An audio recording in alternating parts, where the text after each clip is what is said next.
Across northern India, a chaotic piece of footage recently went viral. It shows an American man, stripped to the waist, his shirt seemingly torn off during a violent struggle. Locals and police have him bound with rope, dragging him through a rural farming field.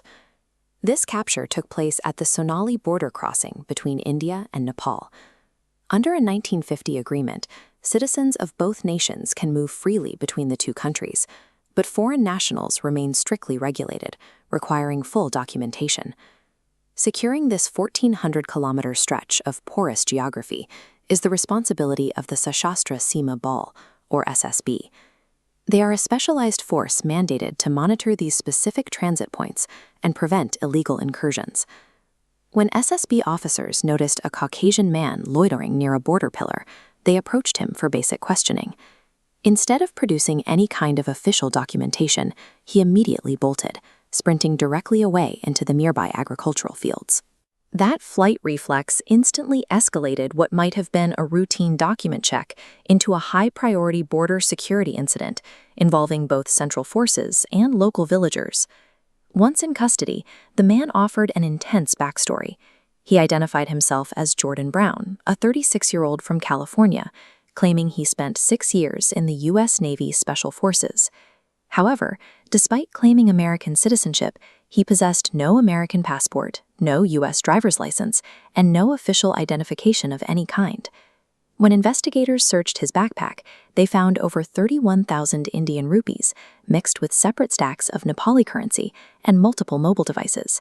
He also carried a dedicated AI auto-translation device, hardware designed to facilitate communication in foreign environments without relying on a traceable smartphone app or an internet connection. The interrogation took a sharp turn with the discovery of a Chinese passport bearing his name and his face. It was a fabricated document identifying a Caucasian man as a citizen of an adversary nation. A suspect carrying untraceable communication hardware, multiple regional currencies, and forged foreign documents suggests an operational profile that goes far beyond a simple case of trespassing. Police were now faced with a singular, pressing objective: establishing exactly how an undocumented foreigner breached the Indian border and how long he had been operating inside. His first story, losing his passport in Thailand, traveling by sea to Sri Lanka, then crossing into India. Next, he claimed entering from Bali, implying he'd been in India for 8 months. Finally, a third version, a direct flight from the U.S. to Goa. Deploying 3 geographically impossible, totally conflicting narratives is a recognized tactic. It is designed to exhaust investigators and obscure the suspect's true point of entry. Brown eventually claimed he was a romantic drifter. He told police he married an Indian yoga teacher in Delhi and was only crossing into Nepal to find a new woman named News.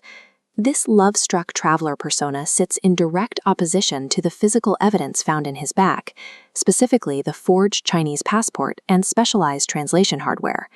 Investigators are now looking at more high-stakes possibilities: that he is an international fugitive using India as a hideout, or a secure courier moving sensitive information that cannot be sent over the internet. To authorities, the presence of intelligence-gathering tools suggests his time on Indian soil served a much more calculated purpose than his romantic stories imply. The urgency surrounding this case stems from the July arrest of another American, Matthew Van Dyke, who was apprehended in Odisha. Van Dyke is a documented international mercenary with a history of participating in foreign conflicts across Libya and Iraq. He was caught infiltrating India alongside 14 Ukrainians. Their alleged mission was to provide weapons training to local groups, encouraging armed rebellion against the Indian state. The Van Dyke capture provided a stark lesson.